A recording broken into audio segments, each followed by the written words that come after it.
Sunday. Cool outside, but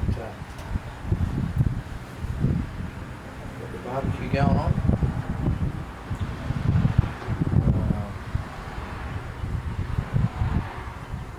So we do a little bit of best by the barbecue today. And a mail call. Why not? Over here in the cramped corner. Some of you may remember the cramped corner. We'll have a, yeah, it's a letter. Just crack her open, hang on a sec. It's been a while since I've got any stickers from there. From the guys in the gang. By the way, newcomers to the channel, cheers.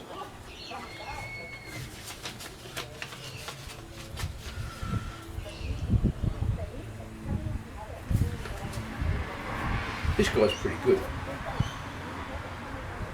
He's a pretty cool character, and I'm sure that most of the gang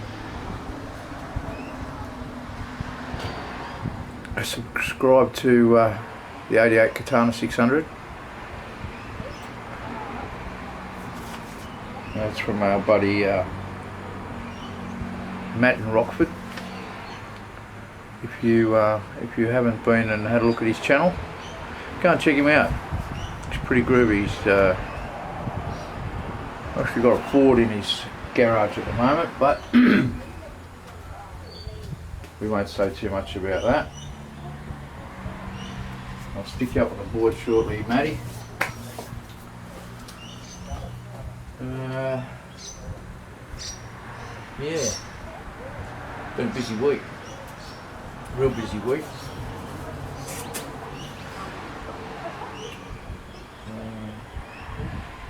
No blind mullet on the barbecue today, Stevie Rob.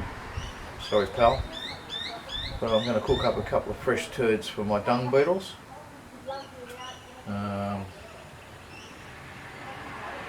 See how they get on with that. They might like that, they might not. But yeah. Just sort of say good day. Maybe touch on a few things appropriately. See, I appreciate a lot of the guys that had a look at that video I did with the BMW.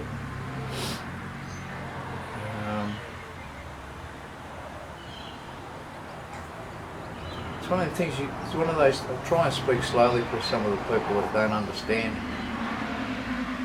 strine. But it's a very unusual thing, you know. All you can do is repair the things that are quite obvious that are wrong. Quite obviously that PCV hose was an issue.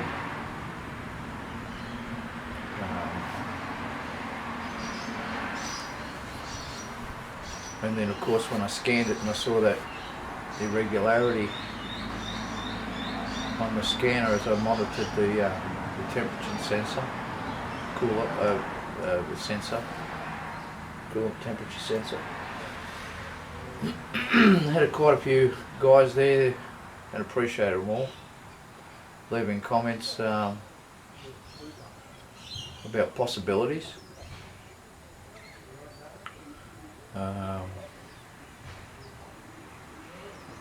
It's the correct sensor. It's a 4-pronger. It sends a signal to the cluster for the gauge needle, and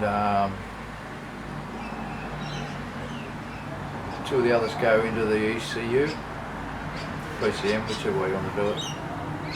It's a manual touch. Well, yeah, it's a powertrain control unit.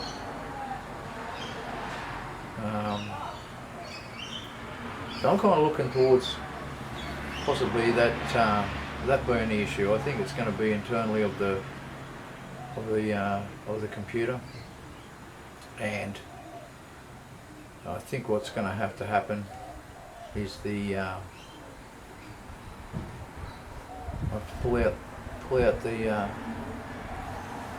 computer and send it off to a company that tests and overhauls these things and repairs them if they're repairable.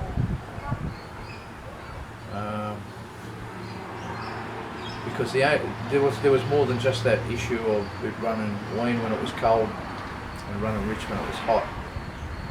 And there's now I had not witnessed the issue with the vehicle until I fitted that new switch in, that sender in it. I mean, some people just gets used to whatever the method that you use to speak, I guess. We'd call them a switch. They're a sender. But what actually happens is it'll start up and it'll be a bit chuggy, and then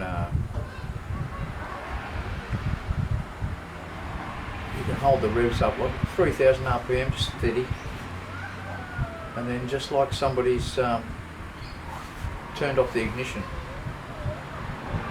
just dies out.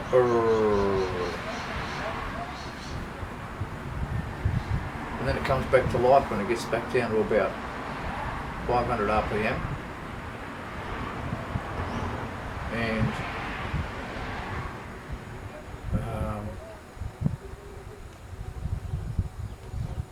And you'll get a little pinging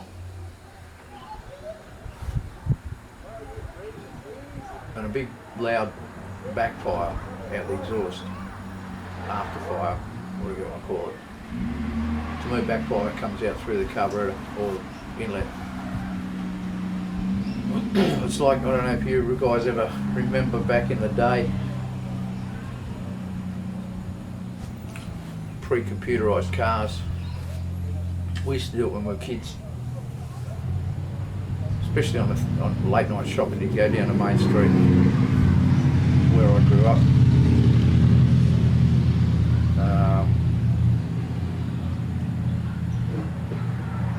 and you'd rev her up, leave it in gear,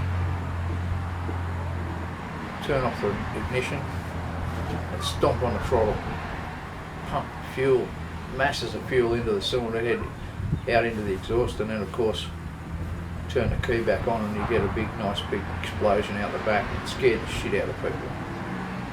We thought it was hilarious. Until, a number of mufflers later you've exploded them and what have you. But that's kind of what it gets. That's kind of what it's like. It's like it just dies off and it comes back to life, bang, gives a little rattle, and then it does do that three times or something like that, and after that it's fine. But it's not right. We all know it's not right. So I'm going to put a fuel pressure test on it just to make sure that there's not an issue with the fuel pressure. But like, it runs fine. It's strong for a 1.9 litre little BMW engine. Yeah, so I'll keep you all up to date with what happens there. I also did a video on I had another one of those little Astras. Remember the Astra that I did that I had to smash the, well, I showed you the water pump, I had to smash the pieces to get it out of there. I had another one of those to do the other day. While I was waiting for that new sender to turn up for the BMW, so I thought I'd flick the camera on that BMW, and I sort of caught it about halfway through doing the job while I was waiting for that sender to turn up. So I've got that all edited up and ready to upload, but I'll put that up another time, a bit later in the week or something. Gives people a chance to go and look at the other video, because otherwise they just get missed. Yeah, it's been cold here, man. It's been cold. It's been wicked cold. It's been wicked cold. And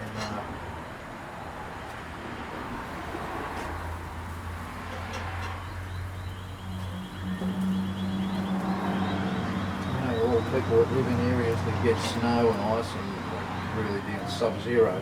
When I say sub-zero, I'm talking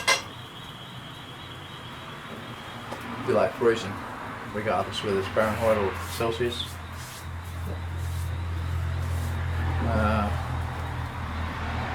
And a day like today, which is probably 14 degrees outside Celsius,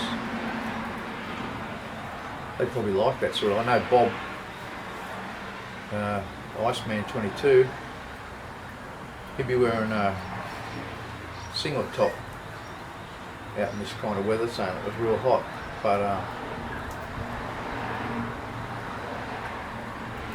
it's not unlike here in Australia where I am, that we see in the summertime 40 plus C. So, you know, when it gets down to the bottom end of the scale, it affects me anyway, and most everybody that I know. Just wicked cold for us, as far as that's concerned, because we can cope with the high temperatures. 45's a bit off chops, you know, but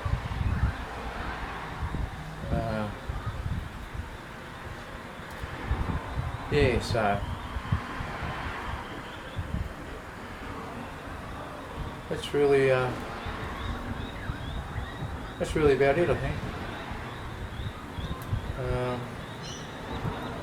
I had a thought the other day. I was just thinking to myself, like that, I was saying.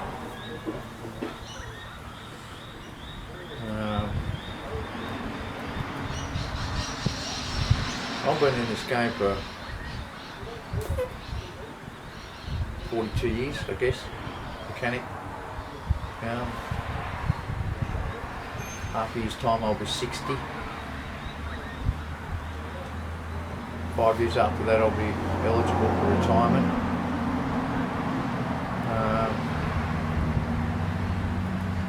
Whether anything's going to be left in my superannuation fund, I really don't know. The way the government's going on here with every time they make a blunder, or every time they need to find money, they seem to dip into people's superannuation, which should be illegal. That should be secure. But Sunday, whatever the Sunday, Sunday the 3rd of July, so it's the end of the financial year, tax time. Yeah, right, happy days. Yesterday, election, voting day. Yeah, right.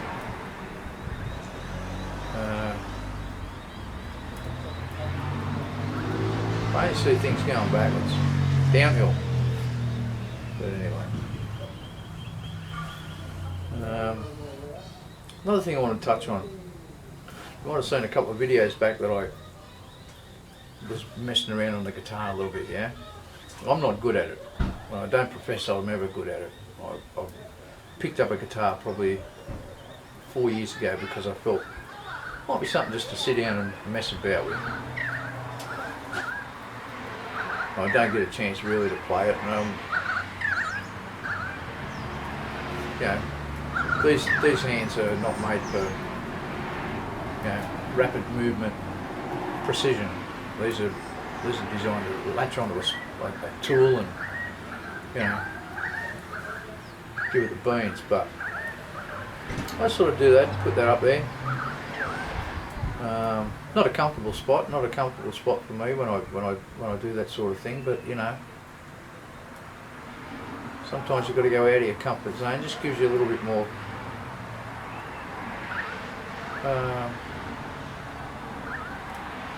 I don't know. Maybe just a little more courage within yourself. Maybe, possibly. I don't know. But good or bad or indifferent, I like to mess around on it, play a bit of blues and things like that. And every now and then I'll pick up the guitar and I'll mess about with it. work out a little lick or something like that, steal someone's little lick. But yeah, thought I'd explain myself on that video.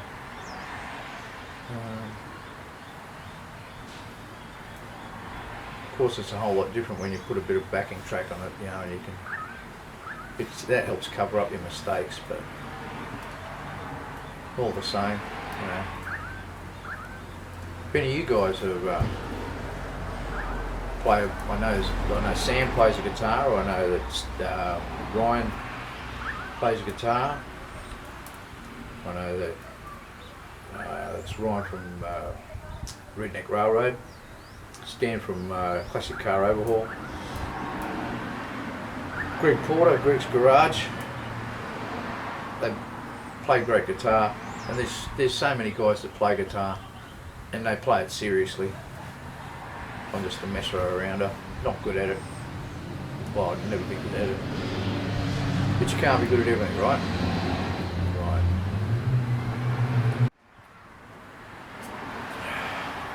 Cheers, by the way.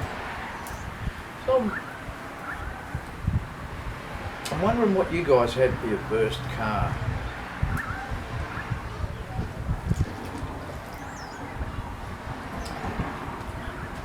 I had a few cars before I was eligible to drive on the road. Yeah, I'm a staunch Holden guy, General Motors guy. It carries over to Chev and probably any of the other General Motors products, because a lot of our Holdens are based on those products. Pontiac, Buick, Chevrolet. But never started like that. It started with 1959 Renault Dauphine, or C4C or C4. They're called either in different countries. That was when I was 12. Put pieces, put it back together again, smashed it, and found another body shell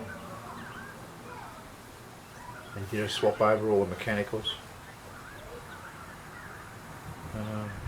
Not bad for a 12-year-old kid with limited tooling, because my dad, as a lot of you know, was a musician, and he wasn't totally coherent with tools and how the things work. Although he did have a book. I showed that book one time, and it's old. It covers everything, like from way back. That's what I used to read when I was a kid. While kids were reading Run Spot Run, I was reading Carburetors or something like that out of the book. And yeah, so I'm interested to know what you guys had, even before you got to your eligible years or age for to drive on the road. As I said, I am a Holden guy, but I have had other brands. Not through want, but mostly through necessity.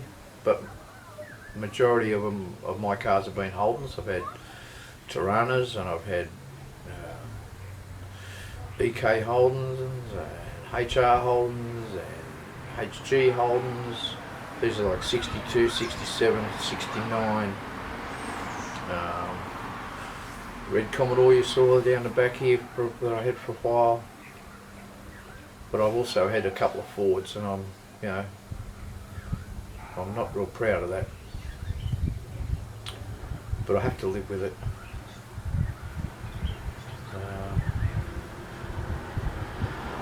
When I used to do the discos, I had a box trailer that I had to cart half a ton of gear around in, light and sound and all my, well, they were all records of that vinyl at that stage. And the trailer seemed to work out, but I needed something to drag that around with, you know, so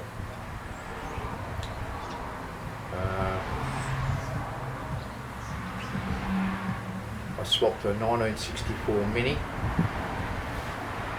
Would have been worth good money. And a few $100 for a 1968 ZA Fairlane 500 that had a it had a 289 in it. All the piston skirts are gone. Oh, the engine's still drove and everything, you know, mate. Cracks in all cylinder head, in every port, in every pot. The head had a crack, so it used to fill up with water, hydraulic, when you try and start it. And I was lucky enough to be in a position where I used to re-ring a few engines for a wrecking yard locally to where I was living. I've always lived around this area, so it's still pretty local. And I put I pulled out the 289, and it had a ball Warner box in it, automatic. And I put a 302 Cleveland and a C4 in it, and I swapped my labour for those parts. And that was that did me all right. Wasn't good memories, wasn't fun memories. Also had a 73 station wagon Falcon, 72 Cortina wagon, and an 82 panel van, Ford panel van Falcon. So thankfully that's the end of my Ford years. Yeah, that won't be coming back. As I said, I've had a Mini. I've also had, believe it or not, I've had a Volvo, and that was one of the funnest cars, I'll tell you. An old 244 Volvo. Always been a big splurger on cars of value. I don't think I've ever spent more than about $500 on a car. Exception there. But just turn these down a bit. I think Dung Beetle's going to be happy with that. But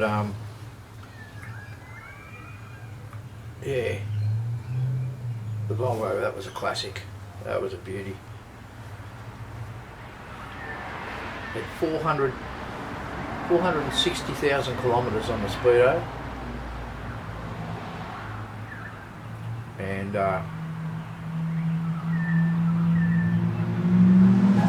when it was raining, I used to just tip it into a roundabout, and it'd start to get a bit of attitude, and you just let go of the wheel and it would just automatically swing around, and you'd just sideways up the road, and it'd come back for you. How much fun. But if you can imagine, like, the reputation of Volvo drivers that you get nowadays, or back in the day more so, you know, it's all about the false sense of security with all the safety features. But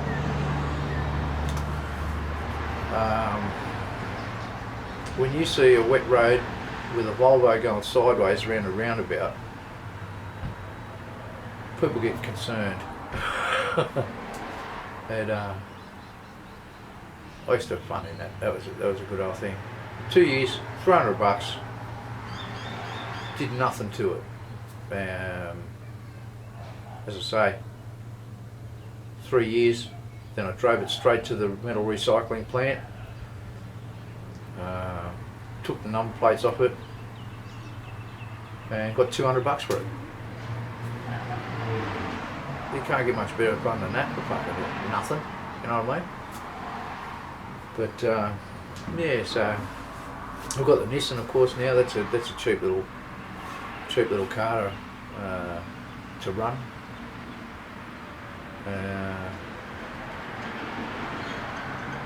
You've got to be a little thrifty from time to time, especially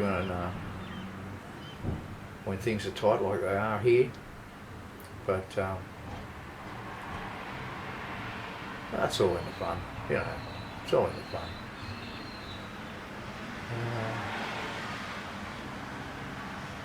Yeah, lots of Holdens. Holden fan for life.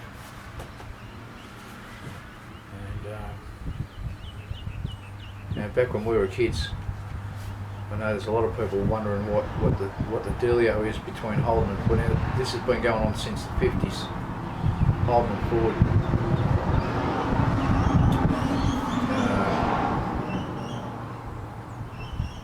More so when the Falcon came here in like 60 or whatever it was, 1960. And it was a real strong division between people. You were either Holden dudes or you were Ford dudes.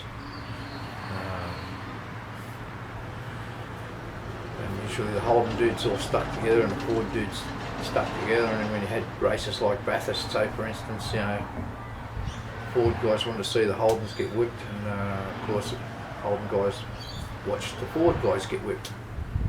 But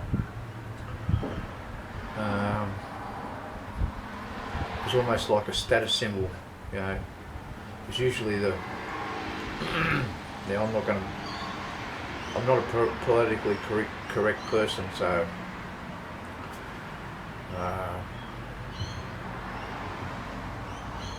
the Holdens were usually driven by the Aussies, you know what I mean? Aussie guys. Fords were sort of driven by Aussie guys too, but there was a lot more ethnic guys bought Fords. And of course the only other big car that we had in the day was Valiant. And of course that was the, you know, what we call the Marrickville Monaros, you know, that was the Wog Chariot. All the Italians and the Maltese, the Greeks, the Lebanese, Lebs as we call them, they all drove Valiants, you know. But, you know, you get that. And, yeah. This is going on for a bit, isn't it? Let's have a look at one of those things.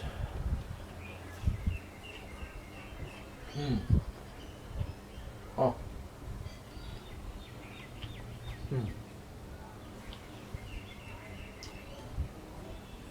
Good. Yeah. So, this is BS by the barbecue. The sun's out. Not sure who's in government at the moment.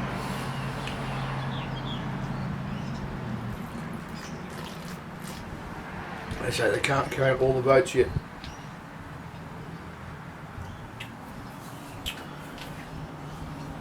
Because they've got to have a day off or two. So they're not going to restart counting till Monday or something, Tuesday. But whichever way it goes, we're going to be gooched. We're going to be gooched, mate. Huh. Anyway.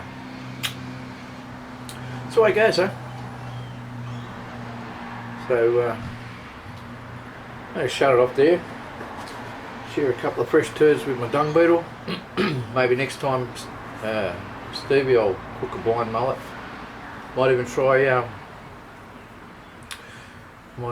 Badger's beef curtain recipe. But have yourselves a good one. Back to work with me tomorrow. Thanks for watching. Thanks for hanging in there, most importantly, sorry. The new guys that have come over to have a look, cheers.